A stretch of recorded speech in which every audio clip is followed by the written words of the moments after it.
आप लोगों ने तो रमज़ान मुबारक की तैयारियां मुकम्मल भी कर ली होंगी, लेकिन मेरी अभी शुरू हुई हैं, तो सोचा आपके साथ क्यों ना कुछ शेयर किया जाए कि मैं क्या-क्या तैयारियां करती हूँ रमज़ान मुबारक के लिए। तो सबसे पहले मैंने ले लिया एक खुला सा देज का, इसके अंदर मैंने डाल दी 4 अदद आलू कट करके और माइक्रोनीस का हाफ पैकेट। इन दोनों को रख दिया बॉयल होने के लिए ताकि गैस का और पानी का अखराज कम हो।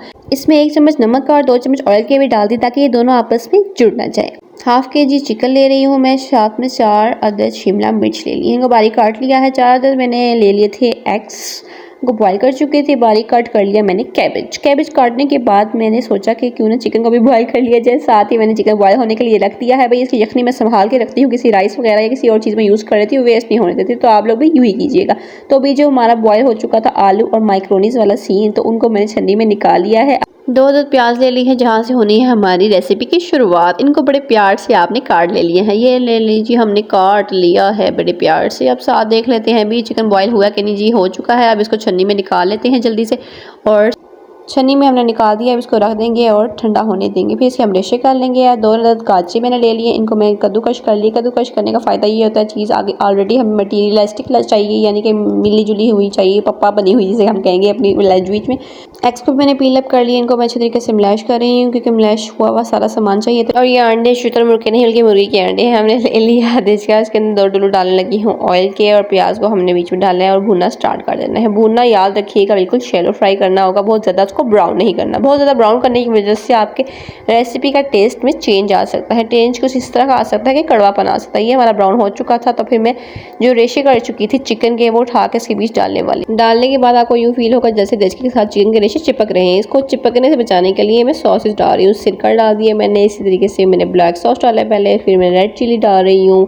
तो इन तीनों को डालने के बाद थोड़ा सा इनको मिलाऊंगी और थोड़ी सी इसमें बचत हो जाएगी कि देश के साथ रेशे चिपकेंगे नहीं। उसके बाद मसालों की बारी आ जाती है। मसालों में हम लाइट से मसाले लेंगे ताकि बच्चे बड़े सब खा सकें। इसमें शामिल है काली मिर्च मैंने ले ली है 1.5 चम्मच। साथ ही मैं लेने वाली हूँ नमक के 2 चम्मचे।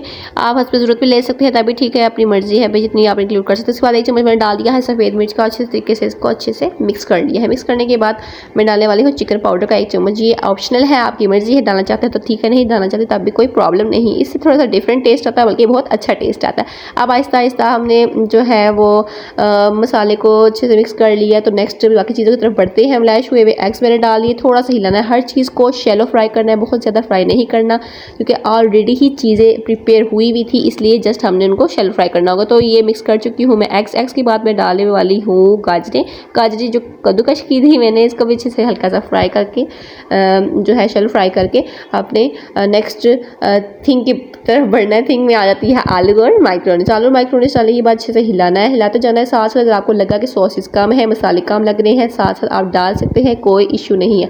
जितनी क्वांटिटी मैं डाल रही हूँ मैंने आपके साथ शेयर कर दी। अगर आप इस क्वांटिटी पे देखें मैं सॉसेस डाल रही हूँ जो है बनाना चाहते हैं तभी ठीक है। ये लाइक इस तरीके से चीज़ डाल रही हूँ कि चिपक ना जाए आपस में, बहुत ज़्यादा भी नहीं डालना, बहुत कम भी नहीं डालना। उसकी क्वांटिटी उस हिसाब से आप ऑलरेडी कुकिंग करती हैं तो पता होता है कि क्या चीज़ किस तरीके से डाली है। तो इनको मिक्सअप करने के बाद फिर नेक्स्ट जो है हमारे पास वो आ जाता है शिमला मिर्च, जो कि हमने काट के रखी हुई थी, वो डालेंगे और इसको भी अच्छे तरीके से मिक्सअप कर लेंगे। मिक्सअप करने के बाद नेक्स्ट हमारी पर्दा नशीन बंद गोभी डाल लेते हैं। बंद गोभी को भी डाल के अच्छे से मिक्सअप कर लेंगे। मिक्स इस तरीके से करना है कि जो आपकी चीज़ें हैं वो नाराज़ ना, यानी कि सारों को मिक्स करना है, अच्छे तरीके से घुमाना फिराना है। आँच को हल्का कर देना है ताकि दम पे चीज़ें थोड़ी देर के लिए जो है वो पकती रहें। हल्का सा कवर अप कर देना है और फिर लास्ट पे हमने डाल दिया प्यारा सा कोरिएंडर, इसको हम धनिया बोलते हैं। अच्छे तरीके से इसको भी दोबारा फ्राई कर लेना है। चूल्हे को अब हम कर चुके थे बंद। थोड़ा सा पुदीना भी मैंने काट के रखा हुआ था, मेरी मर्जी थी वो भी डाल दो, लेकिन मैंने क्वांटिटी उसकी भी कम ही डाली है। लेकिन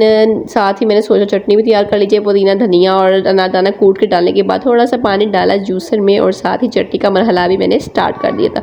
फिर साथ साथ सारी तैयारी भी करनी थी ना, रमज़ान मुबारक की 1-2 चीज़ें बना कर बैठना तो नहीं था। मैंने कहा शुरू हो हैं तो इकट्ठे ही काम शुरू कर दिए। तो फिर मैंने इसको ग्राइंड कर लिया और मैं डालती हूँ इसको आइस क्यूब्स के अंदर।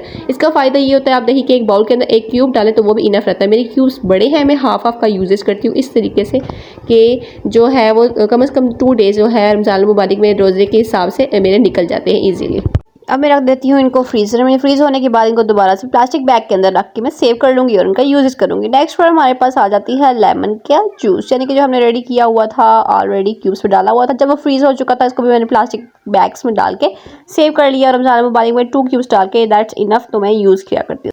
तो जो वापस आते हैं, मैंने मैदे की लेस बनाई है, 2 चम्मच मैदे के डाले, थोड़ा सा पानी डाला है ताकि ये नॉर्मल सी इसकी लेस बन जाए। मैंने पट्टी रखी, सबसे पहले 4 कॉर्नर्स पे फिंगर की मदद से मैंने थोड़ा थोड़ा मैदा लगाया। उसके बाद इसके अंदर जो मटेरियल डालने वाली हूँ मैं 1.5 स्पून डालती हूँ। आपकी अपनी मर्जी है जितनी क्वांटिटी आप यूज़ करते हैं, मतलब ज़्यादा पसंद करते हैं या लाइट, में तो नॉर्मल यूज़ करती हूँ। सो साइड से मैं इसको सेट करने के बाद फोल्ड करूँगी कुछ इस तरीके से, थोड़ा थोड़ा जो कॉर्नर्स पे लगाया हुआ था उसकी वजह यही थी कि वो चिपक जाए। उसके बाद यहाँ से इस तरीके से मैं फोल्ड करूँ जहाँ पे मसाला डाला था मैंने, और एट द एंड जो पॉइंट होगा, जो लास्ट लाइन होगी, वहाँ पे भी थोड़ा सा मैदा लगा रही हूँ ताकि ये अच्छे तरीके से रोल जो है आपका चिपक जाए, खुले ना। इन सबको मैं इस तरीके से ट्रे में लगा चुकी हूँ, सारे मैं रेडी कर चुकी थी। अब इनको लेके जाते हैं हम फ्रिज की जानिब, वहाँ पे जाके इनको कर देंगे हम फ्रीज। जब ये हो जाएंगे फिर आपको मैं दिखाऊंगी कि इसके बाद मैं क्या मैजिकल काम करने वाली हूँ, जिसको देख के और सुन के आप हैरान और परेशान हो जाएंगे। जी हाँ, बहुत फ़ायदे वाली चीज़ बताने वाली हूँ। फ्रीज़र में रख दूंगी और नेक्स्ट डे इसको निकालूंगी जब तक ये फ्रीज़ हो चुकेंगे। तो अब फ्रिज बंद कर देते हैं हम, ये दोनों ट्रेज रखने के बाद।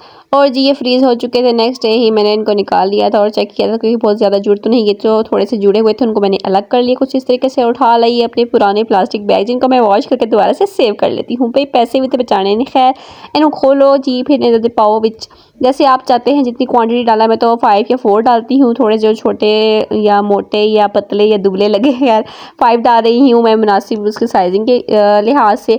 यहाँ पे जो फ्रंट पे भी आपके पास स्पेस होती है, वहाँ पे भी मैं 3 डाल के साथ में एक और एडजस्ट कर लेती हूँ। उसके बाद प्लास्टिक बैग हम कर लेते हैं बंद। इसी तरीके से मैं सारे प्लास्टिक बैग्स के अंदर अपने रोल डाल के तैयार कर लेती हूँ। और असल में तो रमज़ान की सबसे बड़ी तैयारी दिलों को साफ़ करना है, सबको माफ़ करना है और अल्लाह की रज़ा के लिए अच्छे तरीके से रोज़े रखने हैं, और ताकि आप लोग बगैर किसी टेंशन के आराम सुकून से अपनी बातें करें। और जी आप फ्रीज़र में रख चुकी थी मैं कुछ इस तरीके से, एक के ऊपर दूसरे की चढ़ाई करते जा रही थी, और ये मेरे माशाल्लाह से 8 बैग तैयार हो चुके थे। चलें जी, ये मुझे दे इजाज़त, रोज़ा रखें जी, सेहतयाब हो जाएंगे, ये तो हदीस पाक भी है। और अपनी दुआ में मुझे भी याद रखिएगा, दुनिया आखिरत में ढेरों फ़ायदा हासिल कीजिएगा। शुक्रिया।